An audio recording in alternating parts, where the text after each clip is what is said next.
नमस्कार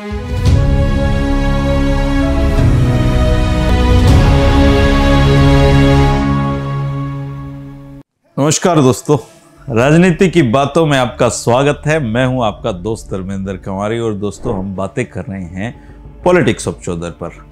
politics of Chaudhar में अब तक हम कई सियासी घरानों पर बातचीत कर चुके हैं, लेकिन आज का जो वीडियो है ये जो मेवात का इलाका है दोस्तों, अहिरवाल के बाद जो पड़ता है, इस मेवात के इलाके की जो सियासी खानदान है उनकी कहानी को आज हम जानेंगे।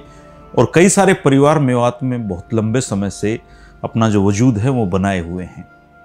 मेवात में चौधरी मोहम्मद यासीन खां होते थे। उनका नाम आज भी हर मेवाती बड़े ही आदर के साथ लेता है।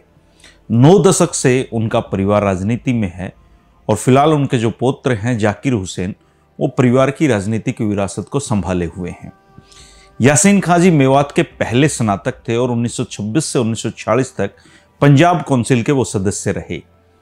चौधरी यासीन खां 1952 से 1962 तक पंजाब विधानसभा के भी सदस्य रहे और 1952 में उनका निर्विरोध चुने जाना भी अनोखा रिकॉर्ड था।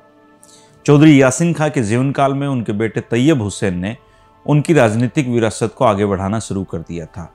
तैयब साहब 1962 में पंजाब विधानसभा के लिए चुने गए। 1967 में वो फिरोजपुर झिरका से कांग्रेस के उम्मीदवार थे, लेकिन उन्हें हार का सामना करना पड़ा। 1977 में उन्होंने तावड़ू से किस्मत आजमाई, लेकिन जनता पार्टी की लहर में उनका ये सपना भी पूरा नहीं हो पाया। 1971 में गुड़गांव से और 1980 में फरीदाबाद से वो लोकसभा के लिए चुने गए। तैयब हुसैन के नाम से एक अनोखा कीर्तिमान भी राजनीति में दर्ज है दोस्तों।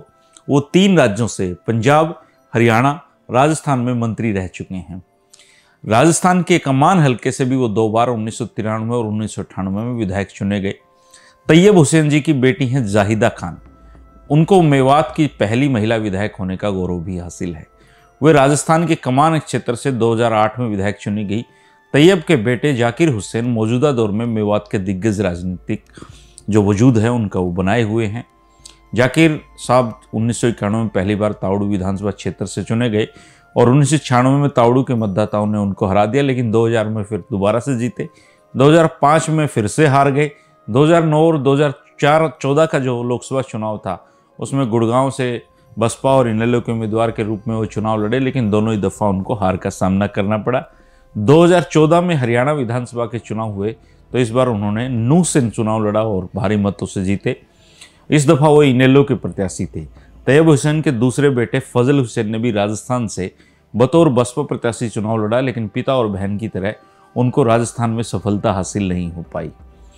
अगर मेवात के दूसरे सबसे जो बड़ा है सियासी घराना, उसकी बात की जाए तो वो खुर्शीद अहमद परिवार है। और खुर्शीद अहमद परिवार की तैयब हुसैन जी के परिवार से राजनीतिक प्रतिद्वंदता जग जाहिर है। इस घराने की खास बात यह है कि इसमें जो राजनीति में जो पहले हैं साहबजादे जो खुर्शीद अहमद हैं वो सक्रिय होते हैं और इसके बाद उनके पिता यानी कि वालिद कबीर अहमद जी बाद में सक्रिय होते हैं। खुर्शीद अहमद ने अपना जो पहला चुनाव है संयुक्त पंजाब में 1962 में लड़ा और जीता, जबकि उनके पिता जो कबीर अहमद हैं वो पहली बार 1972 में विधायक बने। खुर्शीद साहब 5 बार विधायक रहे और 2 बार फरीदाबाद से लोकसभा के लिए भी वो चुने गए। कबीर अहमद 2 बार 1972 में और 1982 में विधायक बने। खुर्शीद अहमद जी के बेटे आफ्ताब अहमद फिरोजपुर झिरका से विधायक रहे हैं, पूर्व मंत्री रहे हैं और काफ़ी हरियाणा की राजनीति में नाम है। अगर चौधरी शकरुल्लाह की बात की जाए तो चौधरी शकरुल्लाह के बेटे नसीम अहमद ने अपने पुश्तैनी विधानसभा क्षेत्र से 2 बार चुनाव जीता है और फिरोजपुर झिरका को अपना एक तरीके से गढ़ बना रखा है। इसी तरह से 1987 में लोकदल के विधायक और मंत्री रहे चौधरी अजमत खां के बेटे आज़ाद मोहम्मद 2 बार विधायक और विधानसभा उपाध्यक्ष रह चुके हैं। छोटे बेटे रहीसा खां 2014 में निर्दलीय विधायक चुने गए और भाजपा के समर्थन देने से उनको हरियाणा वक्फ बोर्ड का अध्यक्ष बनाया गया और उनको राज्य मंत्री का दर्जा भी दिया गया। मेवात में एक और राजनीतिक परिवार है दोस्तों चौधरी रहीस खां जी का। वे सांसद और विधायक रहे। उनके भाई सरदार खां भी हरियाणा सरकार में मंत्री रहे।